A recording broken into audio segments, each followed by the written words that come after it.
Muy buenas noches, Ministerios Nueva Generación. Es una alegría poder estar juntos en esta hora. Sean todos bienvenidos a este espacio que ha sido elaborado con mucho cariño para cada uno de ustedes en casa. Mi nombre es Alejandra Dávila y realmente es una alegría poder compartir nuevamente el mensaje de la palabra.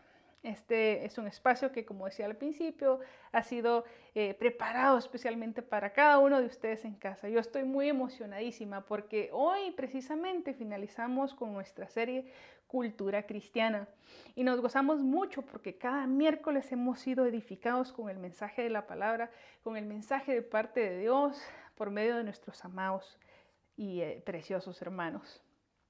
El tema de esta noche es el cristiano y la contracultura. Es el último tema de nuestra serie, Cultura Cristiana. Hemos aprendido a lo largo de estos meses acerca de lo que es la cultura general. Estudiamos del comportamiento del cristiano en el mundo, la conducta del cristiano dentro y fuera de la congregación, el cristiano en el trabajo, nuestra conducta en casa, cómo hablamos, cómo nos comportamos, cómo nos conducimos aún en el tráfico. Hemos aprendido acerca de la cultura del cristiano en cuanto a la música, en cuanto a las tradiciones y celebraciones cristianas. Así que yo los quiero invitar a cada uno de ustedes, si se han perdido alguno de estos preciosos temas, a que vaya y busquen nuestros videos. Están en la página de internet de Ministerios Nueva Generación, donde estamos seguros que Dios seguirá hablando a tu vida. Es precioso porque definitivamente, déjeme decirle que cada tema cada vez se pone más bueno y si a usted le gustó el siguiente está mejor, así que no se los puede perder. Han sido una serie muy bonita, de las series más bonitas que hemos compartido y quiero que sepa también usted en casa que cada tema ha sido minuciosamente buscado para edificación del cuerpo de Cristo. Y lo más importante es que son temas de actualidad y que estamos aprendiendo, ¿verdad? Somos bendecidos, somos edificados. Así que vamos a entrar sin más preámbulo al tema de esta noche, el cristiano y la contracultura. En resumen, hemos aprendido que la cultura en las ciencias sociales se define como un conjunto de ideas, comportamientos, símbolos y prácticas sociales, aprendidos de generación en generación, aprendidos de la vida en sociedad. Curiosamente, déjenme decirles, mis amados hermanos, que la palabra cultura alcanza a tener poco más de 250 definiciones o clasificaciones totalmente distintas. Hay muchos conceptos y muchas definiciones. Y vamos a tener algunos, por ejemplo, en esta noche, por mencionarlos. Se puede, por ejemplo, definir como cultura a la excelencia por el gusto, por las bellas artes y las humanidades. ¿Qué significa esto? Se habla de cultura como cuando vamos, por ejemplo, a un museo. ¿Verdad que qué bonito es aprender historia? Qué bonito es saber el origen de las cosas en ocasiones. O como cuando vamos a una galería y podemos apreciar aquellas obras de arte, aquella pasión con que los artistas dejaron plasmado en los lienzos esos colores. Es muy precioso, ¿verdad? Esa es la cultura de artes y humanidades. Otro ejemplo de cultura es la cultura musical. Dependiendo del país de donde cada uno de nosotros venimos, podemos disfrutar de un buen concierto de música. Por ejemplo, yo soy de Guatemala. Y créanme que es precioso cuando regreso a mi país y está aquel concierto de marimba, es algo que es muy bonito, es muy precioso porque es parte de mi cultura. Y de igual manera puede ser para mis hermanos mexicanos, por ejemplo, escuchar un concierto de mariachis o cosas así, algo realmente autóctono, ¿verdad? Es algo que llama. Y así hay diferentes tipos de géneros, diferentes tipos de música, dependiendo de los países, ¿verdad? Tenemos la cultura de la ropa, fíjese. También a la hora de vuestra vestimenta, por ejemplo, según sea nuestra cultura, así nos vestimos. Por ejemplo, en Guatemala también está el ejemplo de las áreas rurales donde la vestimenta es muy colorida, es muy preciosa. Son los trajes indígenas, son preciosos. Y también tenemos el ejemplo de las mujeres, por ejemplo, del Medio Oriente, que no es algo muy común acá, pero sin embargo hemos visto a personas que cubren todo su rostro. Estas mujeres dejan solamente los ojos a vista de las personas. El cabello en los hombres. en el caso de algunas culturas, como la cultura judía. Sé que ellos dejan su cabello largo y que jamás pasan navajas sobre su cabello. Y de igual manera con la barba. Otro ejemplo de cultura es la cultura culinaria. Un platillo que pueda ser común de alguna cultura puede ser totalmente diferente en otro país, aunque sean los mismos ingredientes. Por ejemplo, fíjese que en Guatemala tenemos un platillo muy autóctono, muy querido, muy nacional, que son los chucos guatemaltecos. Es muy parecido a lo que son los hot dogs de aquí de Estados Unidos, pero allá están preparados así como con más cariño, usted sabe, con más sabor y créame que cada chapín sabe lo que le estoy hablando. Existen muchos tipos de culturas. Existe la cultura física, por ejemplo, la cultura política, cultura organizacional, la cultura urbana, cultura teísta, que quiere decir que tiene muchos dioses, uno o muchos dioses. Lo que es la cultura no teísta, que no da lugar a ningún dios, la cultura de escritura, cultura culinaria, como ya mencionamos, o alimenticia. Hay, en resumen, muchos tipos de culturas. Damos por sentado entonces que la cultura es el patrimonio nacional de la humanidad, o específicamente una variante particular del patrimonio social de la humanidad. Pero en la actualidad también se le puede llamar cultura al grupo de creencias y pautas de conducta de cómo vivir. Y es aquí donde la cosa se pone un poquito pues ya interesante, porque ya no podemos meternos todos en un mismo grupo o mezclar esos conceptos o generalizarlos. Estamos viviendo en un mundo que nos quiere enseñar cómo vivir de alguna manera, que nos quiere enseñar lo que es bueno y lo que es malo, lo que es correcto y lo que es incorrecto.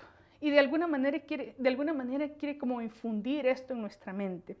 Quiere moldear nuestro pensamiento y que nuestro hablar sea precisamente no conforme a lo que está en la palabra de Dios. Por eso es lo que le digo que debemos ser cuidadosos a la hora de ver qué tipo de cultura nos está siendo infundida. De alguna manera la cultura actual busca influenciar nuestra manera de pensar y en ver las cosas. Y hay una escritura en Romanos 12, que me voy a permitir leérselas en este momento. Dice: por tanto, hermanos míos, les ruego por las misericordias de Dios que se presenten ustedes mismos como ofrenda viva, santa, agradable a Dios. Este es el verdadero culto que deben ofrecer. No vivan ya según los criterios del tiempo presente, ojito con eso. Al contrario, cambien su manera de pensar, para que así cambie su manera de vivir y lleguen a conocer la voluntad de Dios, es decir, lo que es bueno, lo que es grato, lo que es perfecto. Otras versiones dicen lo que es bueno, agradable y perfecto. Qué preciosa escritura. Ciertamente pudiera alguien pensar que la Biblia es algo que, para empezar, fue escrita hace muchos cientos de años y que quizá debería actualizarse a lo que estamos viviendo en nuestros tiempos. Segundo, pudiera alguien quizá por ahí pensar que fue escrita para cierta cultura específicamente, como para el Medio Oriente, ¿verdad? O de donde es la cultura de Jesús.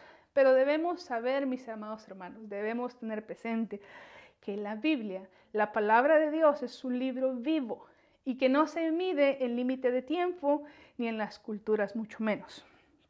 Desde el tiempo de Adán y Eva es lo mismo hasta en la actualidad. El mundo quiere seguir haciendo lo mismo, decidir sobre lo que es bueno o sobre lo que está malo, decidir que está bien o que está mal. Y no de acuerdo a lo que Dios dice que hay que hacer. No hay nada mejor que vivir conforme a la palabra de Dios. Esta cultura es una sociedad que demanda la entrega de nuestro cuerpo. Y también, no solo del cuerpo, sino también en nuestra mente, que pretende decidir por nosotros acerca de lo que es correcto y lo que no es correcto, de lo que es bueno y lo que no está bien. Por ejemplo, ¿qué es lo que nos dice el mundo acerca de la familia? ¿Será acaso, yo les pregunto, será acaso lo mismo de lo que la Biblia dice que es la familia? Honrarás a tu padre y a tu madre, no importando si ellos han sido buenos contigo, no importando si se portaron bien contigo. Es un mandato de parte de Dios, y no solo eso, sino que hay promesa a la hora de obedecer este mandato de parte de Dios. ¿Qué nos dice la cultura acerca, por ejemplo, de lo que es el matrimonio? En la actualidad hay muchas personas que ya no creen en este concepto del matrimonio. Es un tema que ya eso es para los antiguitos. Eso ahorita creemos más en la unión libre. No, no, no, de ninguna manera. Hay bendición como cuando venimos delante de Dios y nos presentamos como hombre y mujer para ser uno solo. Y esa es la unión del matrimonio. Por ejemplo, ¿qué dice la cultura actual de lo que es el sexo? Y de alguna manera no es lo mismo a lo que Dios dice que es, ¿verdad? La Biblia narra en el libro de Daniel la historia de un joven llamado así, de la misma manera. Daniel, se dice que él fue un personaje que junto a sus amigos fue arrebatado o tomado de su país de origen y fue llevado a la nación de Babilonia. Vamos a mencionar que ellos no pertenecían a Babilonia, ellos fueron quitados, desarraigados de su país de origen y fueron llevados a Babilonia. Y aquí vamos a notar, para empezar, 2 puntos importantes. Número 1, Babilonia en griego viene de la palabra Babel y significa confusión. Dice que Babilonia era una nación que en su cultura, en muchas cosas, se oponía a los principios de Dios. Número 1. Número 2, Daniel es alguien que se caracteriza en la palabra de Dios por un joven que amaba y que conocía a Dios. Tenía sus principios y valores en Dios.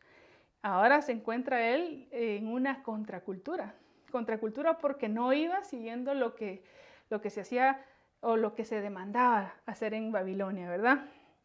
De alguna manera esto es un ejemplo o un manual de vida que nos enseña a cómo ser seguidores de Jesús en una cultura que se opone o que no sigue a los principios de Dios. Para todos los que hemos emigrado de otros países, siempre buscamos, usted va a estar de acuerdo conmigo, que siempre buscamos a personas y amigos que nos recuerden ese calor familiar de nuestro país, ¿verdad? O sea que buscamos esa coinonía con personas que nos van a recordar ese pedacito de tierra, ¿verdad?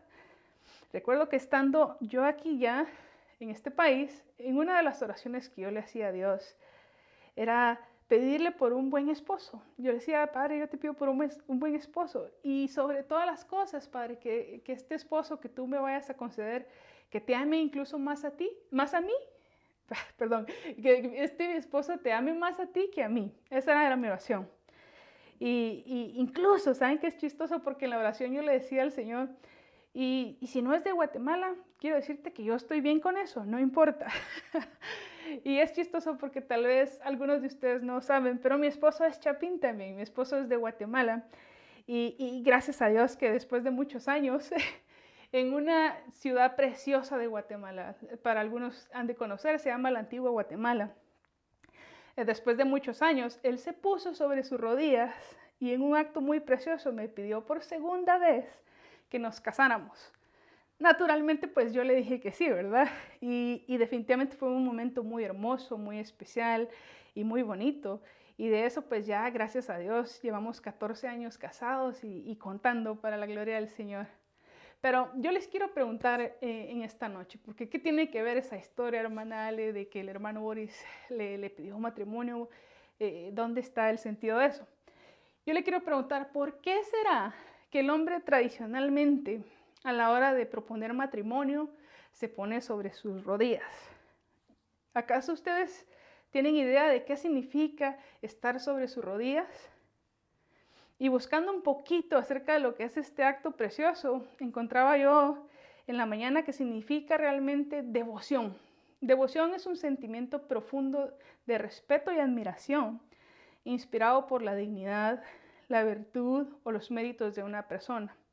Se dice que es una postura de humildad. El estar sobre sus rodillas es una postura de humildad, de sumisión, de pasión hacia algo o alguien.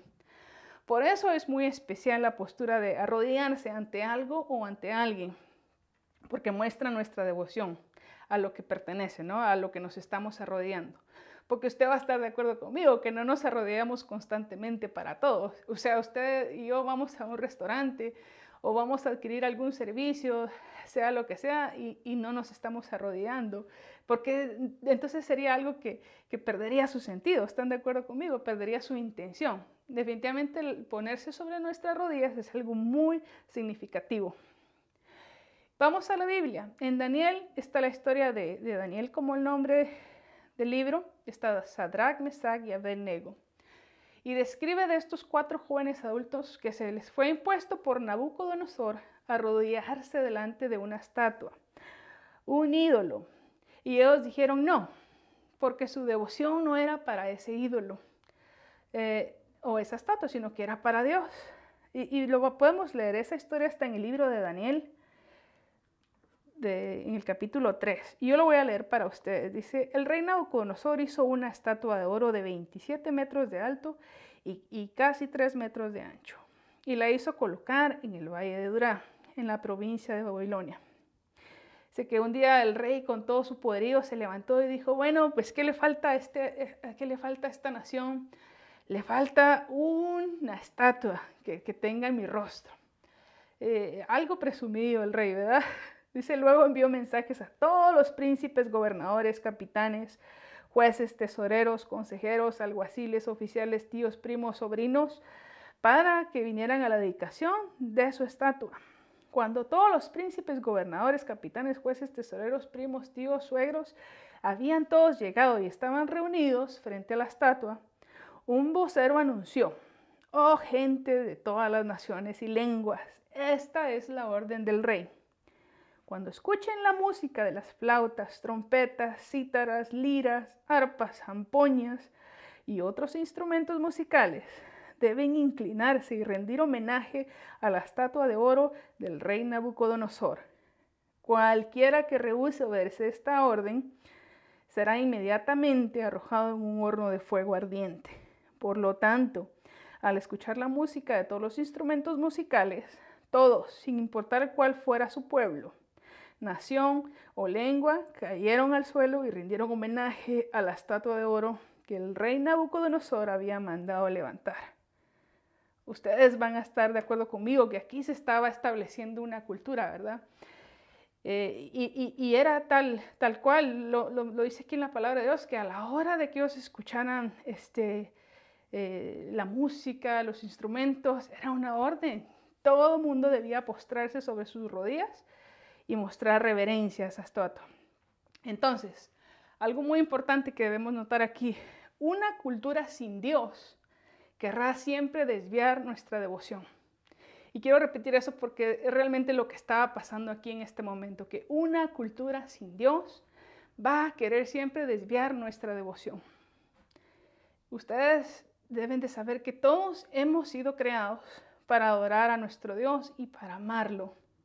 Fuimos creados por Dios para tener intimidad con Él, para poderle adorar solamente a Él. Él es el único dueño de nuestra alabanza, de nuestra adoración.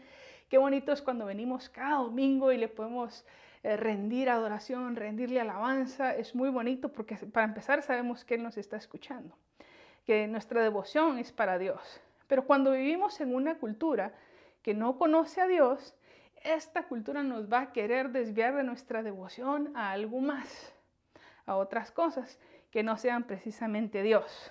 Quizá en la actualidad ya no existan estatuas como tal, a las cuales tengamos que inclinarnos, pero quizá el ídolo no sea precisamente una estatua física, ¿verdad? Pero ¿qué tal en nuestro corazón?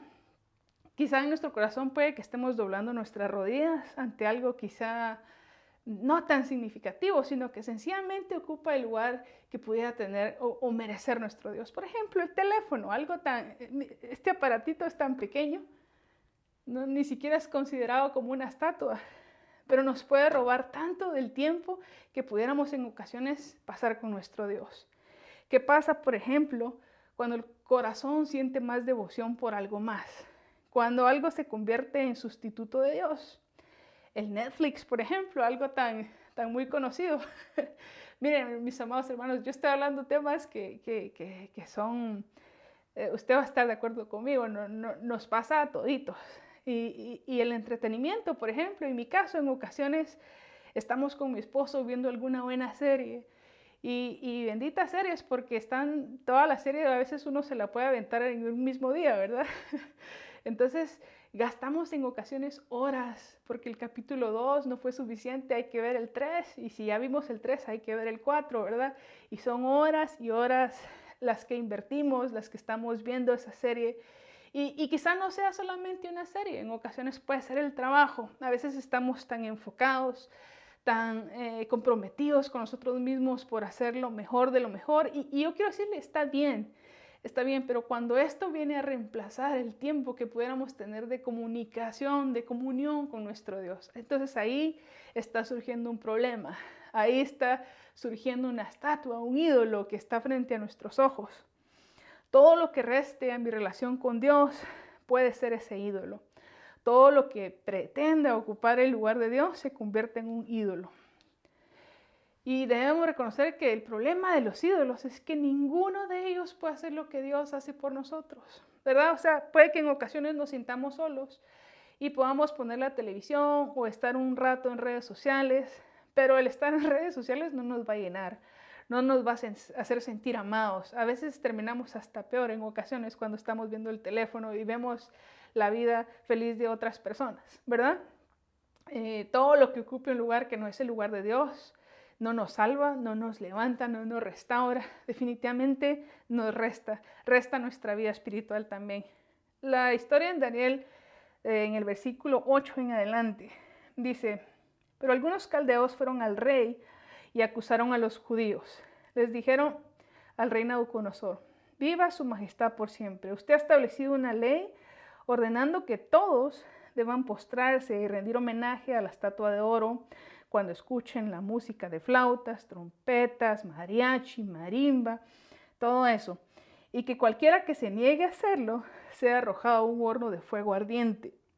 Pero hay algunos judíos aquí, y no te quiero decir nombres, pero Sadrach, Mesach y Abednego, a quienes su majestad ha puesto a cargo de los asuntos de Babilonia, que han desobedecido a sus órdenes. Ustedes conocen la historia. Dice que el rey se molestó, que él tenía en afecto a Daniel y a sus amigos, porque definitivamente eran personas diferentes, él podía ver la diferencia en ellos.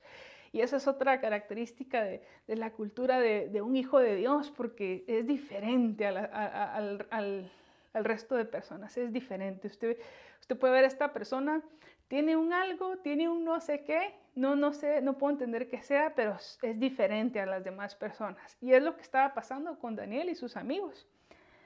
Entonces fíjese que Babilonia tenía ídolos, pero nuestra cultura actual, aunque les decía un momento, no tenemos estatuas o ídolos como tal, pero también existen lo que son las ideologías, y con eso también se pueden llegar a convertir en ídolos, y debemos ser muy cuidadosos.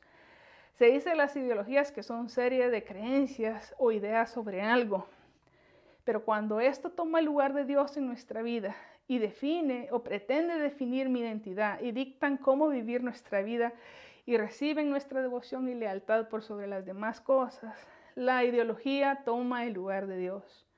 Vivimos en un tiempo, ustedes van a estar de acuerdo conmigo, que se nos quiere imponer la manera de pensar de otras corrientes.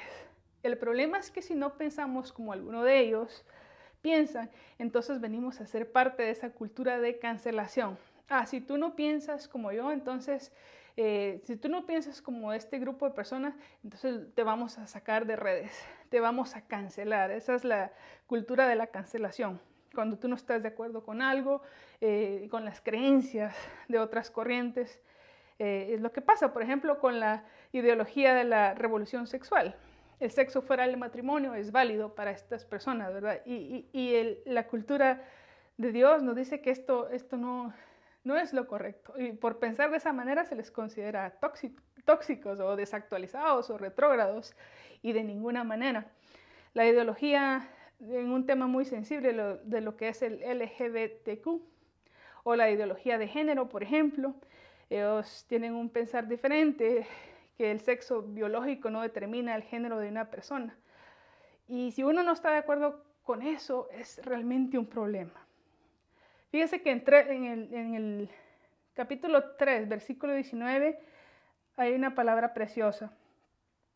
Dice, entonces Nabucodonosor se puso furioso y su rostro estaba irreconocible de la cólera contra Sadrach, Mesach y Abednego, y mandó que el horno ardiente fuera calentado 7 veces más de lo normal. Y llamó a algunos de los hombres más fuertes de su ejército para que ataran a Sadrach, Mesach y Abednego y los arrojaran en el fuego. Y usted conoce bastante la historia. Pero en resumen, mis amados hermanos, usted conoce la historia que no pasó ningún daño, ni un pelo fue quemado de Daniel, de Sadrach, Mesach y Abednego. Y sin embargo que este rey Nabucodonosor vio a un quinto todavía danzando con ellos en el fuego del horno. Yo quiero decirle que estos 4 valientes no necesitaron, quizá con alguna acción calmada, de alguna manera respetuosa, ellos decidieron no seguir la cultura de Babilonia, de no seguir la cultura de Nabucodonosor. Sin embargo, estos 4 jóvenes decidieron, por el contrario, no acomodarse y decidieron de otra manera transformar el entorno en el que ellos se encontraban. Pero fue gracias a su convicción de lo que ellos creyeron. Ellos fueron firmes a las convicciones que tenían, a los principios que les fueron fundamentados quizás desde sus padres, a sus valores. Y lo más importante de toda esta historia, fíjese que el reconocimiento de todo esto y de esta historia no fue ni para Daniel ni para sus amigos, sino que fue para Dios. Dice, ellos decidieron no arrodillarse ante una cultura que no tenía a Dios en la ecuación. Fíjese que fue tanto así que más adelante el mismo rey Nabucodonosor dice que les dijo, no hay Dios como su Dios. Y esto es algo con lo que a mí me gustaría poder cerrar en esta noche, mis amados hermanos. Que podamos nosotros ser como estos 4 valientes y que no importando, sinceramente, no importando la situación o el mundo o el entorno en que nos encontremos, que debemos saber que nuestro Dios, para empezar, es un Dios vivo. Y nosotros debemos representarlo a Él en donde sea que estemos, en donde sea que sea la situación que estemos viviendo. Nuestro Dios es un Dios vivo. Y Él dice que nosotros debemos ser o debemos creer más bien en todas y cada una de esas promesas que Él ya ha establecido para cada uno de nosotros. Podemos ser diferentes, podemos brillar la luz de Jesús, podemos estar contra cultura, podemos estar contra corriente, sí se puede. Este es el ejemplo de Daniel, Sadrach, Mesach y Abednego. Y es mi deseo que usted haya sido bendecido con la enseñanza de esta noche. Yo quisiera invitarlo ahí en casa que usted pueda inclinar su rostro y que pueda orar conmigo. Y que le digamos, Padre nuestro que estás en los cielos. Padre, santificado sea tu nombre, Señor Jesús. Te damos gracias, precioso Jesús, en esta hora, por este tiempo, por esta enseñanza, Padre, que hemos recibido de parte de ti, Señor. Así como Nabucodonosor dijo, no hay un Dios como tú, Señor Jesús. Que la gente pueda ver, que la gente pueda verte a ti reflejado en nosotros, Padre.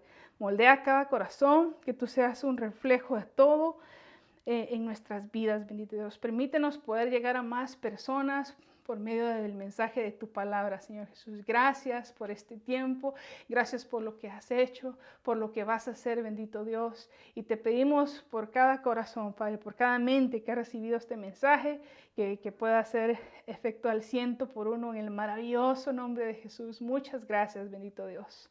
Oh, Padre, te damos gracias. Y bueno, pues muchas gracias a todos y cada uno en casa por quedarse este tiempo con nosotros. Deseo que sea bendecido y los esperamos este próximo domingo también en nuestro servicio a las 2 de la tarde. Que Dios los bendiga.